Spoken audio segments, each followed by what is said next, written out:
I don't think that you can understand the current situation properly without considering the role that postmodernism plays in this. Because postmodernism, in many ways, especially as it's played out politically, is the new skin that the old Marxism now inhabits. So you could think that there's a postmodern philosophy, which we'll talk about a bit, that really came into its vogue in the 1970s after classic Marxism, especially of the economic type, had been so thoroughly discredited that no one but an absolute reprobate could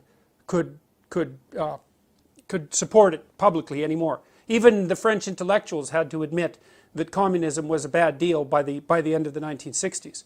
And what happened was that they played a sleight of hand game in some sense and rebranded themselves under the postmodern guise. And that's where identity politics came from. And so, and then that spread like wildfire from France, especially into the US, through Yale University, through the English department there, and then everywhere.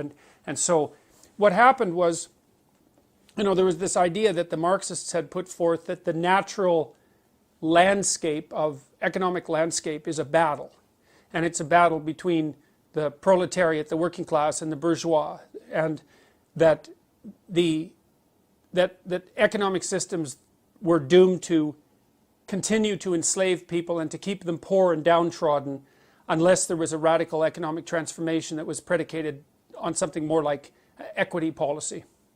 And then that was put into place in many, many places, as you no doubt know, throughout the 20th century, with absolutely murderous results.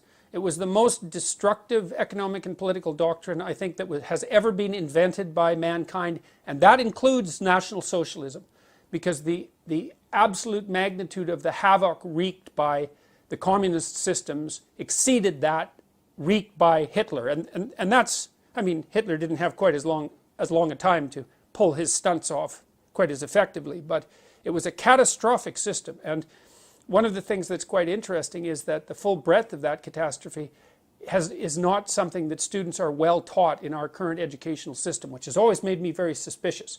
For example, the students I teach usually know nothing at all about what happened in the Soviet Union under Stalin between, say, Stalin and Lenin between 1919 and 1959. They have no idea that millions, tens of millions of people were killed and far more tortured and brutalized by that particular regime, to say nothing of Mao.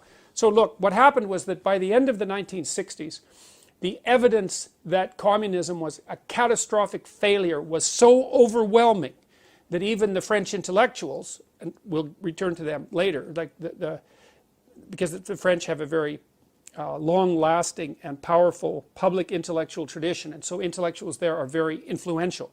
Even the French intellectuals like Sartre, Jean-Paul Sartre, the famous philosopher, had to admit by the end of the 1960s that the Stalinist, communist, Maoist experiment and all of its variants, not just those particular dictators, but all of its variants, was an absolute catastrophic failure.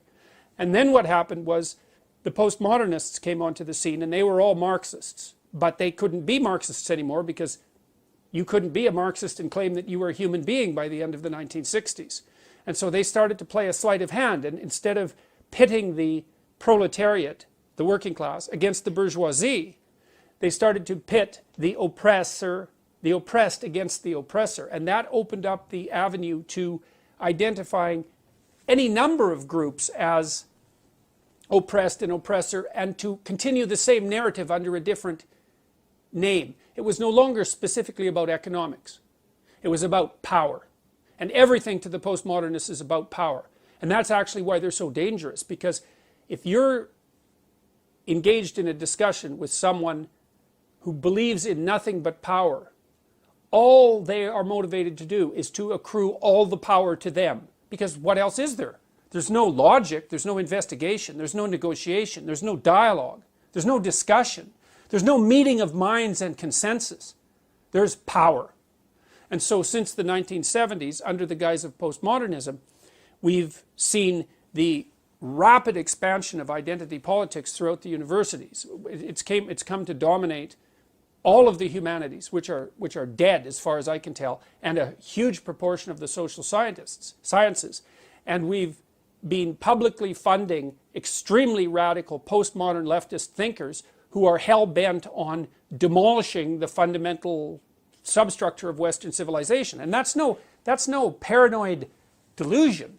That's their self-admitted goal. And I've identified, not only me obviously, but one of the main players in this entire drama is a French philosopher named Jacques Derrida, who I think most trenchantly formulated the anti-Western philosophy that is being pursued so assiduously by the radical left. And I think its dangers cannot be, I don't think its dangers can be overstated.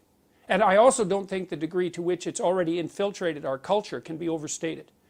I mean, the people who hold this doctrine, this radical postmodern communitarian doctrine that makes racial identity or sexual identity or gender identity or some kind of group identity paramount, they've got control over most low to mid-level bureaucratic structures.